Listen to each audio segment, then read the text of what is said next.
Good morning. അപ്പോൾ നമ്മുടെ പാനിൽ നിന്നുള്ളത് നല്ലൊരു മെഴുക്കുവരട്ടിയാണ്. ചോറിൻ്റെ കൂടെയും കഞ്ഞിയുടെ കൂടെയും കഴിക്കാൻ പറ്റിയ ഒരു അടിപൊളി മെഴുക്കുവരട്ടിയാണ്. വളരെ എളുപ്പത്തിൽ തയ്യാറാക്കാം കേട്ടോ. നമ്മുടെ അച്ചിങ്ങയും അതുപോലെ തേങ്ങയുമാണ്. തേങ്ങ ചിരവിയൊന്നും എടുക്കേണ്ട, തേങ്ങ കൊത്തിയെടുത്താൽ മതി. അപ്പോൾ ഇതുപോലെ നിങ്ങൾ മെഴുക്കുവരട്ടി ഉണ്ടാക്കി നോക്കിയിട്ടില്ലെങ്കിൽ ഉറപ്പായിട്ടൊന്ന് ട്രൈ ചെയ്ത് നോക്കിക്കോളൂ. നമുക്ക് എങ്ങനെയാണ് നമ്മുടെ ഈ ഒരു മെഴുക്കുവരട്ടി തയ്യാറാക്കുന്നത് നോക്കാം.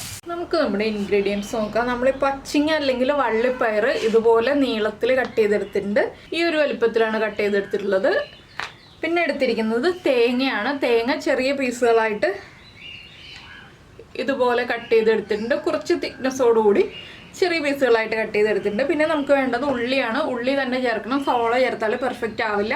അപ്പോൾ ആദ്യം നമുക്ക് ഈ തേങ്ങയും അച്ചിങ്ങയും അല്ലെങ്കിൽ വള്ളിപ്പയർ, ഞാനിപ്പോൾ എളുപ്പത്തിന് അച്ചിങ്ങ എന്ന് പറയാണ്, ഇത് രണ്ടും ചേർത്ത് വേവിക്കാൻ വയ്ക്കുമ്പോൾ കുറച്ച് കാര്യങ്ങളൊക്കെ ചേർക്കാനുണ്ട്.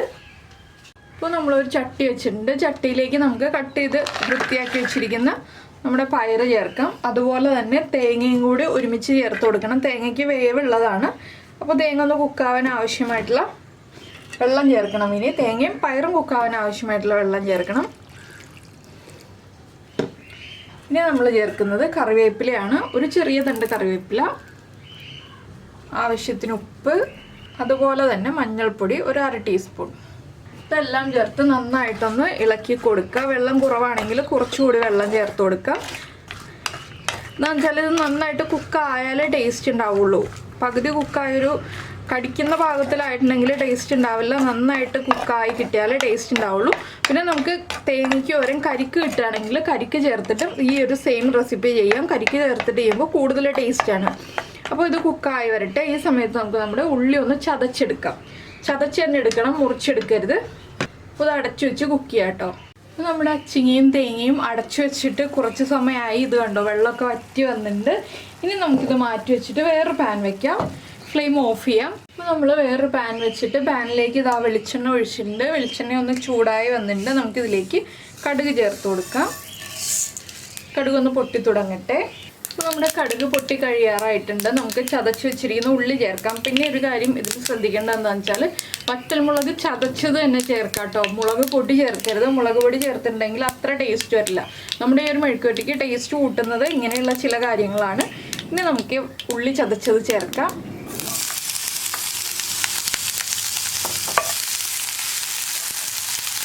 അപ്പോൾ നമ്മുടെ പയറിൻ്റെ അല്ലെങ്കിൽ തേങ്ങയുടെ ഉപ്പ് നോക്കുക. ഉപ്പ് കുറവാണെന്നുണ്ടെങ്കിൽ ഈ ഉള്ളിയിലേക്ക് കുറച്ച് ഉപ്പ് ചേർത്ത് കൊടുക്കുക. അപ്പോൾ ഞാൻ നേരത്തെ ഉപ്പ് ചെക്ക് ചെയ്തപ്പോൾ ഉപ്പൊക്കെ കറക്റ്റായിരുന്നു. ഞാനിപ്പോൾ കുറച്ച് കറിവേപ്പില ചേർക്കുന്നുണ്ട്. വളരെ എളുപ്പമല്ലേ ഈ ഒരു മെഴുക്കുവരട്ടി ഉണ്ടാക്കാൻ? ഏറ്റവും ഈസി ആയിട്ട് ഉണ്ടാക്കാൻ പറ്റുന്ന മെഴുക്കുവരട്ടിയുള്ള ഒന്നാണ്.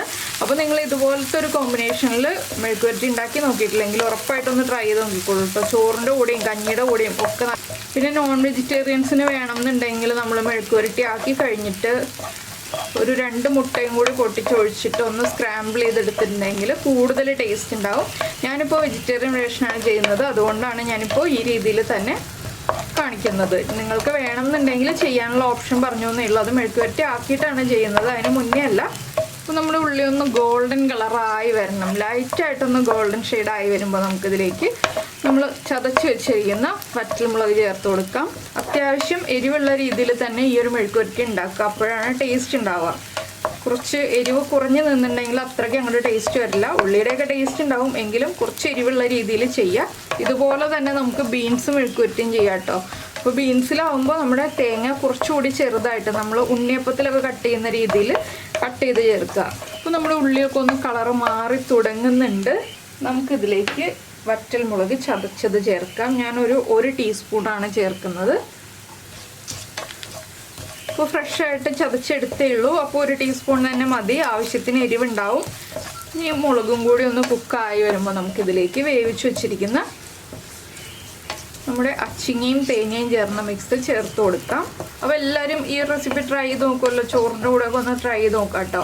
പിന്നെ നമ്മുടെ ചാനൽ ആദ്യമായിട്ട് കാണുകയാണ്, നമ്മുടെ വീഡിയോ പ്രസൻറ്റ് ചെയ്യുന്ന രീതിയൊക്കെ ഇഷ്ടമായി എന്നുണ്ടെങ്കിൽ നമ്മുടെ ചാനലൊന്ന് സബ്സ്ക്രൈബ് ചെയ്ത് സപ്പോർട്ട് ചെയ്യണേ.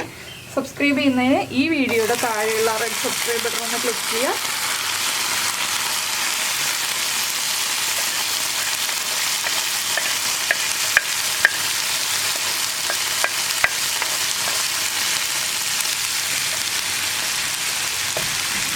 അതിൻ്റെ റൈറ്റ് സൈഡിലുള്ള ബെല്ലൈക്കണം ഒന്ന് ക്ലിക്ക് ചെയ്യുക. അപ്പോൾ ഓൾ എന്ന് പറഞ്ഞിട്ടൊരു ഓപ്ഷൻ വരും. ആ ഓളും കൂടി പ്രസ് ചെയ്തിട്ടുണ്ടെങ്കിൽ ഞാൻ എപ്പോഴും വീഡിയോ അപ്ലോഡ് ചെയ്യുമ്പോൾ നിങ്ങൾക്ക് നോട്ടിഫിക്കേഷൻ വരും.